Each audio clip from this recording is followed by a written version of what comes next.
महाकुंभ तो पहले भी होता था, लेकिन 2025 का महाकुंभ आस्था का उद्गम कम और महाप्रचार ज्यादा लग रहा है। इसी महाप्रचार के कारण ऐसा लग रहा है कि देश में महाकुंभ के अलावा कुछ नहीं है। लोग ऐसे खींचे चले जा रहे हैं कि शायद इस कुंभ के बाद दुनिया खत्म होने वाली है। केंद्र सरकार से लेकर यूपी सरकार तक इस महाकुंभ को महा इवेंट बनाने में लगी हुई है। कभी कभी तो ऐसा लगता है कि यह सरकार सिर्फ धार्मिक आयोजन कराने के लिए सत्ता में आई है। उत्तर प्रदेश सरकार का सारा अमला प्रयागराज में कुंभ संभालने में लगा है, लेकिन कुंभ है कि संभाले नहीं संभल रहा। कभी आग लग जाती है तो कभी भगदड़ मच जाती है, तो कभी वीआईपी लोगों के कारण आम लोगों को परेशानी उठानी पड़ती है। उन्हें 20-20 किलोमीटर पैदल चलना पड़ता है और अब लोग मर भी रहे हैं। यहाँ लोग मरे नहीं हैं, सरकार ने उन्हें बुलाकर मौत के मुंह में धकेला है। जब 24 घंटे आपको एक ही बात दिखाई जाए, सुनाई जाए, तो उसका प्रभाव तो पड़ता ही है। एक झूठ को 100 बार बोलने से वो भी सच लगने लगता है। सोशल मीडिया के समय में लोग धार्मिक कम और अंधधार्मिक ज्यादा हो चुके हैं, और धर्म जब दिल से निकलकर सर पर चढ़ जाए तो मौत बन जाती है। चाहे वह पिछले साल यूपी के ही हाथरस में भोले बाबा के कार्यक्रम में हुए भगदड़ से हुई मौत हो, या महाकुंभ में पिछली रात हुई भगदड़ से लोगों की मौत हो। रूह कपा देने वाली तस्वीर सामने आ रही है। धर्म के आयोजन में मौत का ऐसा नंगा नाच देखने के बाद कभी कभी आस्था डगमगाने लगती है। यह प्रशासन का फेलियर है, प्रशासन का निकम्मापन है। जनता के पैसे से जनता को ही सुविधा के नाम पर अंगूठा दिखाया जा रहा है। सारा सरकारी अमला व्यवस्था के नाम पर सिर्फ वीआईपी लोगों को स्नान कराने में लगा हुआ है।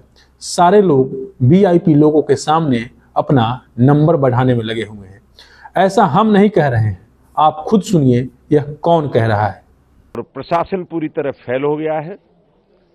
निकम्मा प्रशासन, सिर्फ तुष्टीकरण की नीति में ये प्रशासन लगा रहा कि कोई भी वीआईपी आए सिर्फ उसकी सेवा में लगा रहा।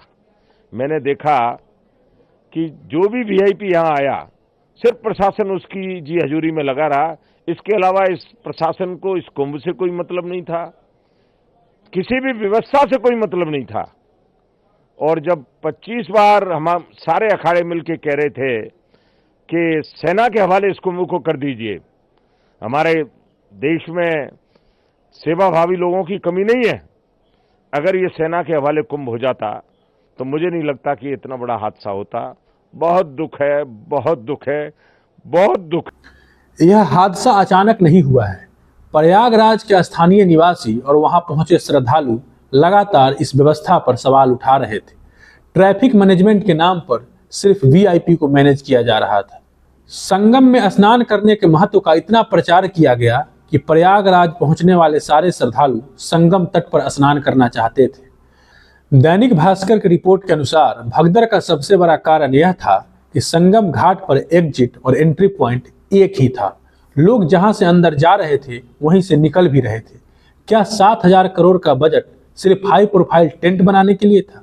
वीआईपी लोगों के लिए था? क्या अलग अलग एंट्री और एग्जिट नहीं बनाया जा सकता था?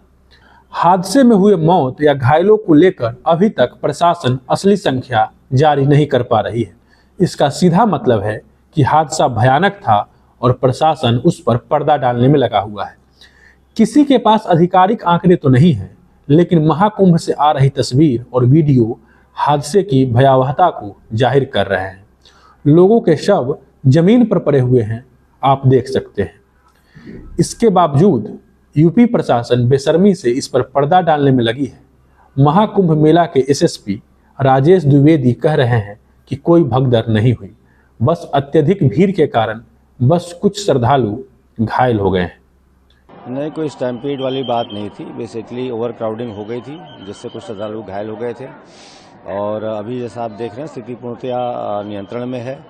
किसी भी अफवाहों पर ध्यान न दिया जाए, मेरी अपील है श्रद्धालुओं से। कि जहाँ भी जिस रास्ते से आए हैं, जो भी तमाम घाट उनके लिए खुले हुए हैं, उसमें स्नान करें और सुगमता से अपने घर जाएं। इंजर्ड लोग हुए जिनको आप उत्तर प्रदेश पुलिस सीएपीएफ के तमाम जवानों ने रेस्क्यू जी, जी, करके जी, निकाला, जी, जी। स्ट्रेचर के हवाले से जी, अस्पताल पहुंचाया, जी। उनका क्या सिचुएशन है? अभी यहाँ पर तो उनका ठोस जानकारी नहीं मिल पाई है और जिला पुलिस से इससे बेटर जानकारी मिल पाएगी।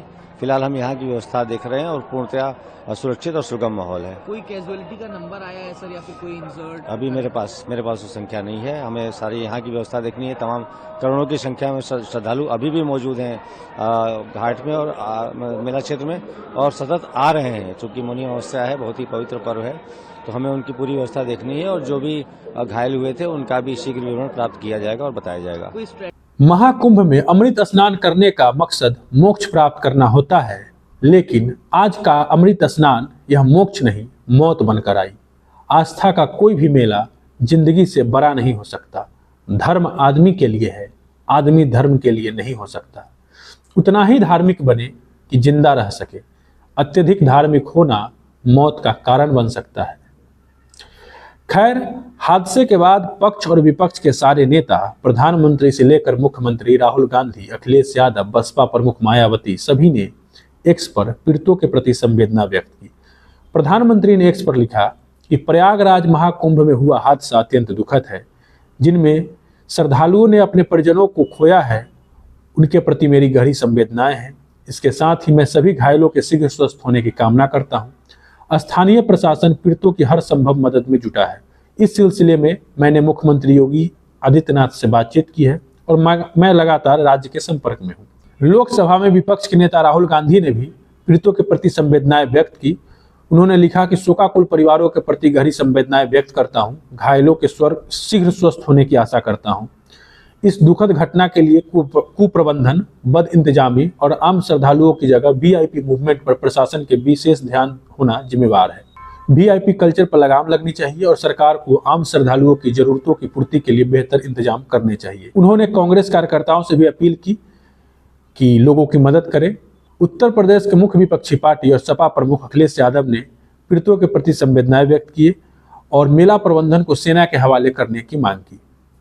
वीडियो के अंत में हम आपसे अपील करना चाहते हैं कि महाकुंभ जाने से बचे। अभी अत्यधिक भीड़ है। आगे भी किसी हादसे की संभावना से इनकार नहीं किया जा सकता है। जीवन ज़्यादा जरूरी है। धन्यवाद, आभार। मैं निखिल कुमार, आप जनता बोध देख रहे हैं। आपसे अनुरोध है कि हमारे चैनल जनता बोध को जरूर सब्सक्राइब करें। नमस्कार।